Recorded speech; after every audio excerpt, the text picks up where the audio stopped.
Guys അങ്ങനെ ദൃശ്യം cinema കണ്ട് ഗായ്സ് ദൃശ്യം കൊള്ളാം. എല്ലാ ദൃശ്യവും പോലെ തന്നെ അത്യാവശ്യം നല്ല രസമുണ്ട് കാണാൻ.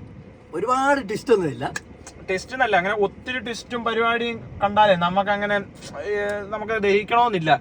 ഇതൊരു കറക്റ്റ് മീറ്ററിലായി പടം പിടിച്ചേക്കുന്നത്. ഒരു പെർഫെക്റ്റ്, എനിക്ക് അങ്ങനെയാണ് തോന്നുന്നത്. കാര്യം കുറച്ച് പ്രാക്ടിക്കലായിട്ട് നമ്മളിപ്പോൾ ഇങ്ങനെയൊക്കെ പോയി കഴിഞ്ഞാൽ ഇനി എങ്ങനെയൊക്കെ കറങ്ങി വരാമോ, അങ്ങനെയൊക്കെ വന്നാലും എങ്ങനെ അതിനെ പ്രാക്ടിക്കലായിട്ട് നേരിടാം എന്നുള്ളൊരു സെറ്റപ്പ് വെച്ചാ അത്യാവശ്യം കുറച്ച് കോമഡി ഒക്കെ ഉണ്ട് കേട്ടോ സിനിമയില്.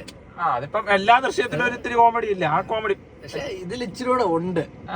ഫസ്റ്റ് സെക്കൻഡ് എന്നെ സംബന്ധിച്ച് ദൃശ്യം എന്നൊക്കെ പറഞ്ഞ ഒരു ഫാമിലി പടമാണ്. ക്രൈം ഉണ്ട്, ഒരു ഫാമിലി. ഇതിനകത്ത് മറ്റേ എന്റെ പിള്ളേരെ തുടർന്നോളാന്ന് ചോദിച്ചാൽ എന്റെ കുടുംബത്തെ തുടർന്നോളാം, ആ ഒരു മൂഡില പടം പോകുന്നത്. കൊള്ളാം, രസമുണ്ട്. മോഹൻലാലിന്റെ അഭിനയം ആയിട്ട് അതെ നല്ല രസം ഉണ്ടായിരുന്നു. പക്ഷെ നല്ല ഒരു നമുക്ക് ആ സാധനം എല്ലാം ഇഷ്ടപ്പെടും. ഇപ്പൊ നമ്മൾ ഈ റിവ്യൂ പറയുമ്പോൾ ഉണ്ടല്ലോ, ഈ സിനിമ എന്നൊക്കെ പറഞ്ഞാൽ എല്ലാവർക്കും ഒരേപോലെ വർക്കാവുന്ന കാര്യമൊന്നുമല്ല. ഇപ്പൊ നമ്മൾ വളരെ സിമ്പിൾ ആയിട്ടാണ് പറയാനും നോക്കുന്നു, ഒരുപാട് അങ്ങോട്ട് വലിച്ചു നീട്ടുന്നുമില്ല. നമുക്ക് കണ്ടിട്ട് ഇഷ്ടപ്പെട്ടു എന്ന് പറഞ്ഞാൽ ഒരു വലിയ ദൃശ്യം വണ്ണാണോ ഇതാണോ ബെറ്റർ എന്ന് ചോദിച്ചാൽ വണ്ണാ. കാര്യം അതുപോലെ വരത്തില്ല, പക്ഷെ എന്ന് വെച്ചാൽ വണ്ണിന്റെ ഒരു ഇത് കളയുന്ന രീതിയിലൊരു സെറ്റപ്പ് ഒന്നും ഇല്ല. ഇങ്ങനെ കൊണ്ടുപോയി പോകുന്നതൊന്നും ഒരു കുഴപ്പമില്ല. ഓവറോൾ സിനിമ അടിപൊളിയാണ്. ഒരുപാടൊന്നും ഞങ്ങൾ പറയത്തില്ല, എല്ലാരും പോയി തിയേറ്ററിൽ പോയി കാണുക. ലാസ്റ്റും ക്ലൈമാക്സ് ഭാഗങ്ങളും ഒക്കെ എല്ലാ ദൃശ്യവും പോലെ നമ്മളെ ത്രില്ലാക്കും.